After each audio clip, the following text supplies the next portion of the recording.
My wife cheated with a wealthy investor and tried to justify it by claiming she was just learning about personal finance.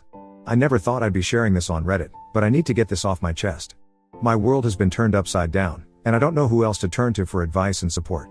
Here's the story of how my wife cheated on me with a wealthy investor and tried to justify it by claiming she was learning personal finance.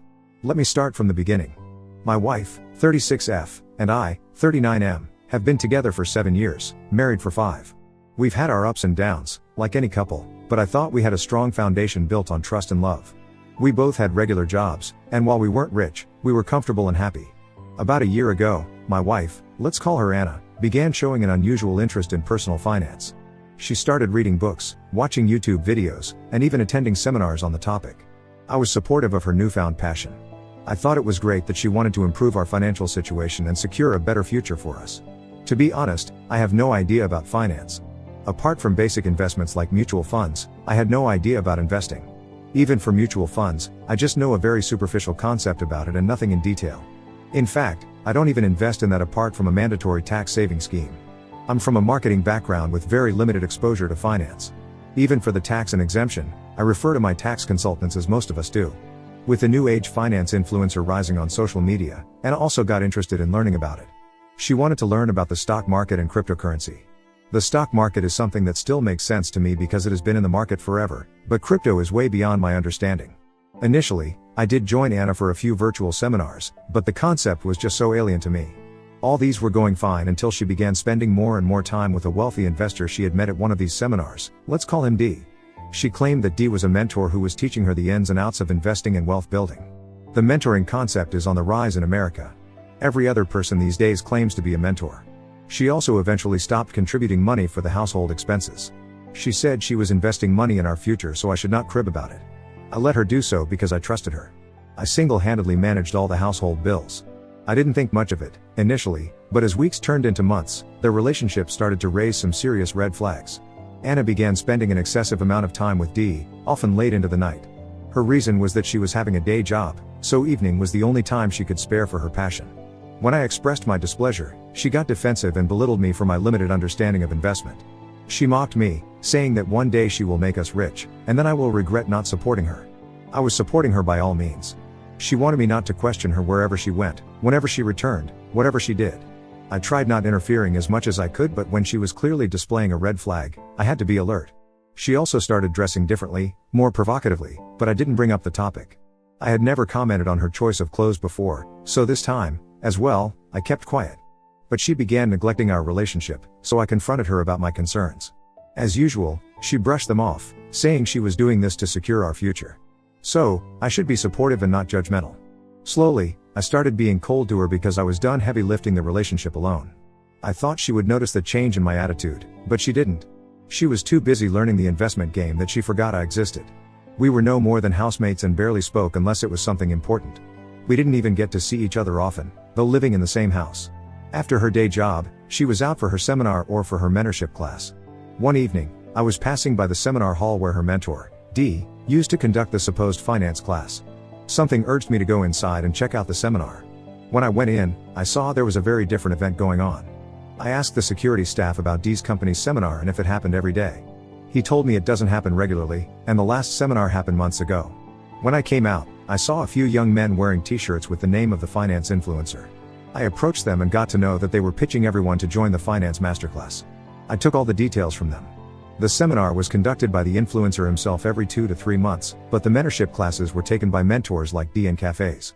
They also said it was not a daily class but a weekly one, and the timing was 7 to 9 p.m., and he used to come home not before midnight. I took the details of the cafe and left. The next day, I asked Anna if she had the class that day. She gave a curt reply, "I have classes on all days." I said nothing. According to the details I gathered on the last day, the class was only on Saturdays, and that day was Thursday. After my work in the evening, I dropped into that cafe and saw her sitting intimately close to D, his hands on her waist and his lips on her cheeks. They were whispering into each other's ears. My heart sank as I watched them exchange flirtatious glances. I stood at a distance to give myself enough time to absorb what I was seeing. I tried to capture some video clips because she would come up with BS like it was nothing like that. I stood there until they were in a more intimate act. He was licking her ears and doing all sort of nuisance. I recorded it all. When they were about to kiss, I went and sat at their table opposite to them. Anna froze while AP was confused. I said I was her soon-to-be ex-husband, and he chuckled. Anna said that she could explain, and I said go on. She said it was a one-on-one mentoring session. I was like, yeah, sure, he was mentoring you by lip to lip. AP left the table, laughing at the situation. His attitude was that of a player. I asked Anna up front if she had slept with AP. She said yes, but it was only a part of the investing deal. What kind of deal was that? She tried to justify it by saying that it was all part of her personal finance education. She claimed that D had promised that she would be able to make huge money after completing the classes and doing what he had asked her for. And what did he ask for? To sleep with him? She said yes. I knew she was trying to. I asked him to save her face by just giving any random excuses. I played along for some time. I asked if she did it forcefully. She said no, it was consensual. I told her she enjoyed it. She said she didn't but did it only to secure our future. I lost my mind at this and yelled at her, who gave her the responsibility of securing our future. I told her she didn't need to think about mine, I could do it for myself. I shouted at her so hard that people stared at us from nearby tables. I stood up and left the cafe. She followed me outside and tried to hold my arms. I shrugged her off and said she can go FCK her mentor and doesn't need to come to my home. I came back home devastated. My trust in her was completely shattered, and I couldn't believe that she had used the guise of learning personal finance to mask her infidelity. Few minutes later, Anna arrived. She said that it was not for fun. She slipped into his pants just to learn the tricks of money making. I asked her to leave the house. She pleaded with me that it was not cheating. She has no feelings for the AP, it was just a part of the business. I don't know what kind of business she was up to. I told her there was no point banging her mentor to learn personal finance, she could earn the actual money by doing so. She got angry at me and said she would prove me wrong. She said I was too rudimentary to understand this modern concept. She got into that mode of I will show you how much I can earn, I'm getting into influencer marketing and all, you fools cannot understand the importance of investing at an early age, and blah blah blah.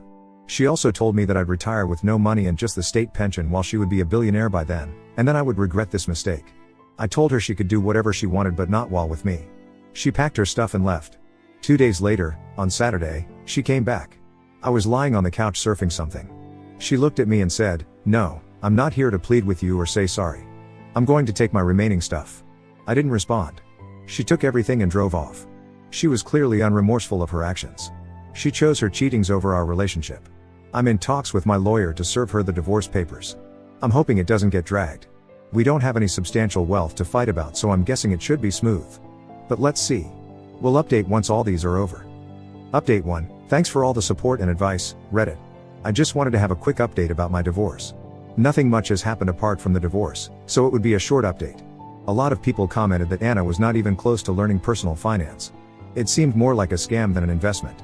Honestly, I don't know much about it, but one thing is for sure, for anyone who promises quick money and double/triple returns, there is something wrong with that. Money making in a genuine way is not a cakewalk, and it doesn't happen overnight. Nonetheless, it's not my problem anymore. My divorce was finalized last week. It was pretty smooth. As I said, I don't have any huge wealth that she would have fought over. The house in which we lived was a rented condo. In terms of alimony, she earned almost equal to me. Also, she was the one who cheated, so I wasn't entitled to pay any alimony. The joint account was closed, and the money was split between us. We have no children, so there was no question of child support. Thank God we don't have children. It would have made the situation so complex. Now, I get why so many Americans are against having children because of this uncertainty. Anyway, it's not as easy as it sounds. I'm yet to move on from her cheating. She has been telling everyone that I would go back to her begging for reconciliation when she becomes rich after learning the personal finance tricks. I said good luck. She told everyone that the reason of our divorce was that I was being insecure about her progress. She labeled me as controlling, jealous, and whatnot. I listened with a smile as much as I could, and then I showed everyone the video I had recorded of her cuddling with AP. She was hiding her face after that. Common friends were quick to change their allies. The last I heard about her, she was living with her mom during the divorce period. She is definitely not remorseful of what she had destroyed. I don't know if she is really learning personal finance and investing or if it was just an excuse for slipping into AP's bed. If she is successful in sorting her finances, good for her. I don't want such a kind of money which involves infidelity. By the way, recently, I have also started watching a lot of videos on investing. I may be jumping to the conclusion too fast, I don't know, but I think there are ample free videos online that give enough information for beginners. I highly doubt that you need a mentor for this. It is something one can self-learn. Right now, I'm trying to distance myself from any conversation which involves her. It was draining me mentally. I have picked up my hobby of painting to keep myself distracted. I have joined a fitness club to shed some extra calories. I'm focusing on eating healthy and keeping alcohol in check. I was drinking too much during the pre-divorce period and have gained a lot of extra pounds. I'll update the thread if anything progresses. Update 2. Hello, people. I have an interesting update this time. First of all, thanks for all the support and the relevant links regarding investment knowledge. It was really helpful. As you all commented, it was not a finance class, it was a scam. So true. The highlight of this update is Anna got scammed. Remember that finance influencer who was holding seminars? It turned out that he was a scammer. He duped people with their hard-earned money, promising them heavy returns. Anna was also investing some 30% of her income in that scheme to get heavy returns. Not only that, I heard she had sold some of her solid assets, like her family heirloom diamond ring and her platinum necklace, to get all in into the investment game. Looks like everything was just a scam. The influencer is on the run while his teammates, including the APD, have been arrested, and the investigation is on. After this news came out, Anna was mocked by everyone whom she had boasted about her upcoming riches. She was rubbing her new profound knowledge on everyone's faces and belittling everyone who had limited investing knowledge. After this news, all those people who were mocked by Anna are targeting her and making fun of her. Obviously. One of the common friends told me that she had blocked most of the people who were mocking her. She has also deactivated her social media account because people were tagging her in the post about that finance influencer. She was advocating for him, so yes, people would do that to her. You should not blow the trumpet before the victory, and that's what she had been doing all this while. For me, I have progressed quite a lot. I have shed the extra calories. Now, I'm into muscle training, and I like it. As I said, I have picked up painting brushes once again, and it feels really good. I have not rushed into dating yet. It is not about getting over the past, I'm just not ready for it. Thanks for all the support. Update 3, things took a very drastic turn last month. Just a week after my last update, I got a visitor. Yes, it was Anna. She looked miserable. She said that she was scammed. AP and his fraud influencer boss had duped hundreds of people and fled with their money to a different country. Wasn't AP arrested, according to the last update? I asked her. She said no, AP and a few other so-called mentors were the close aid of the influencer, and they were able to flee just at the right time. The other team members were detained in the absence of the main culprits. I asked her if she had come to me because AP had fled. She said no, she loved me. She insisted that we sit and talk. I reminded her that we were already divorced, so there was no point of having any conversation. She was like, I have already been punished by karma. I lost so much money. I lost all the respect. People are mocking me, making fun of me. You came out victorious from this situation. What else do you want? What else do I want? I want peace. I wanted her away from my life, and at that moment, I wanted her out of my house. That was what I wanted. She went on to say, now that you know there was nothing between me and D, we can get back together. If there were anything, he would have taken me with him, right? I said no, he would not have taken you because he had many chicks like you, sleeping with him to learn some stupid money-making tricks. He can't take all his rig height? She pleaded with me for reconciliation, saying that she was not involved in any kind of emotional relationship with AP. She got swayed away by the thought of becoming rich overnight. I told her the patch-up was not on the table. I had moved on a lot by then, so her pleadings did not affect me at all. Had she pleaded with me when her affair got exposed, I might have thought about forgiving her, I don't know. But after seeing her true colors, I'm not a fool to trust her again. She came back to me when she lost everything. She was still mocking me while leaving the house, and during the divorce proceedings, she wasn't remorseful. Now, when she had lost everything, she came to me. Unbelievable. I told her to leave because I had to go out for my fitness class. She said that I looked much younger and fit and asked if I was dating someone. I told her it was not her business. She started crying that I was being so rude to her. I told her that she should thank me for being civil to her and listening to her. After what she had done to me, she should be allowed inside my house. I was still a very polite man who entertained her. She held my hands and kept saying sorry. I told her crying and begging didn't mean anything to me now. I used to love her dearly, but now I have moved on from that feeling. She left after I turned cold toward her pleadings. A few days later, her mother called me and asked if we could meet. I asked her the reason. She said it was something urgent and important and could not be discussed over the call. I went to meet her the next day for a coffee. She apologized on behalf of Anna. I hugged her and told her if it wasn't her fault, she did not need to say sorry. She had always been sweet to me. Even during the divorce proceedings, she didn't badmouth me, unlike Anna. She asked me if I could reconcile with Anna because she had been very remorseful of her act. She was always crying and slipping into depression. She said she feared that Anna might turn suicidal because she had lost all of her savings, part of her monthly salary, and some precious jewelry pieces, the ones I mentioned in the previous updates. I didn't know Anna had lost her savings as well. Anna was always in savings mode, and I know for sure she had no less than $100,000. Losing such a huge amount of money can make anyone mentally ill. I asked her how our patch-up was going to help her cope with the depression of money loss. She said Anna really loved me, And at that time when she had lost everything, she could at least be happy that she had you in her life. I'll be honest here, I did feel bad for Anna. I also got slightly inclined towards considering the reconciliation, but it was for a brief moment. I quickly bounced back on my decision of not having her back. I told her I could not do this, I didn't love her anymore. It was again a cycle of crying and pleading to save her daughter from depression. I stood firm on my decision and told her to take Anna for therapy. She needed counseling more than a husband. Ex-Mill was disappointed that I turned down her request but understood my point. There was one more thing that would have further disturbed Anna, and that was about my investment journey. I followed some of the genuine finance YouTubers who really helped me understand the concept of personal finance and investing at macroeconomic and fundamental levels. That knowledge helped a lot in building my portfolio. Guess what? I'm already sitting at a substantial profit. I have gotten into the stock and bond market as of now. Crypto trading is still beyond my understanding, and I don't want to get into unknown territory. I'm not rushing into things, I'm learning one thing at a time. Learning about the stock market has also affirmed my belief that money making is not an overnight thing. It needs patience. Also courage. I'm hoping to come out further stronger. For dating, I think I'm still not ready for it. Thanks for all the love and support. New to Reddit, so I hope I'm doing this right. I'm a 35-year-old man, and I was married to my wife, who is also 35, for 8 years.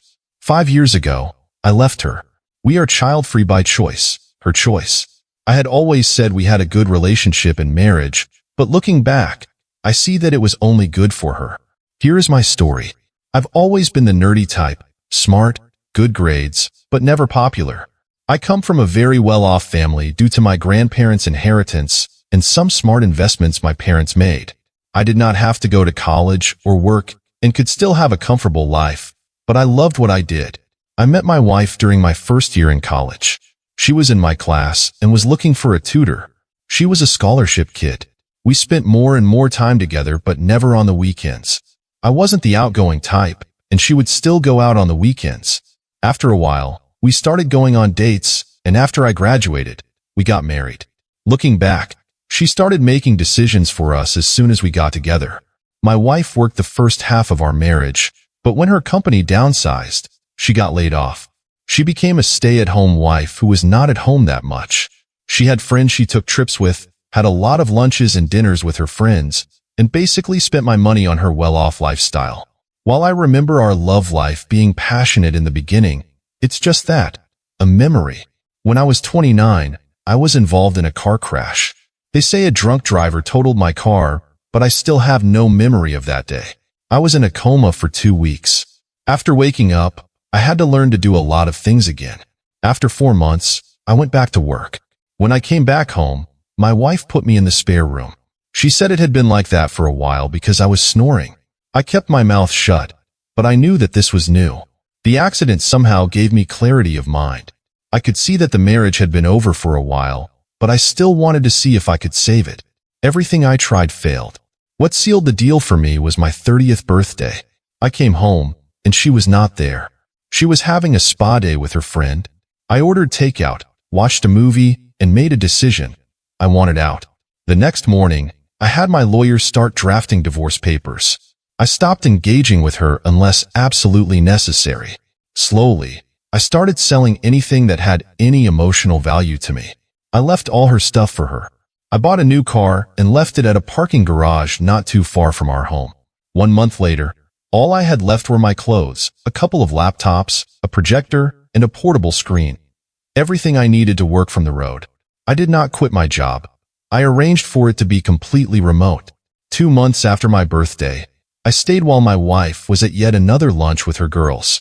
I took the new car, packed everything I needed in it, left the divorce papers and a letter on my bed in the spare room, and closed the door to my house for the last time, wondering how long it would take for her to notice. I decided to drive cross-country and visit every place I wanted to go but couldn't because my wife didn't want to. We had a prenup, so she had no rights to ask anything. In the letter, I explained that I was leaving.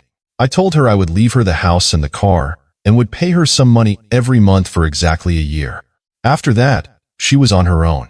In my own stupidity, I forgot to mention why I was leaving. This would work out in my favor. 10 days after I left, I got a text from my wife asking me where I was and if this was a joke. She called me, but I didn't pick up. I never pick up the phone while driving. I had an automated text sent that said, I'm driving and will call back later. She sent me text after text after text. That night, I stopped at a motel and decided to read the text before calling her back.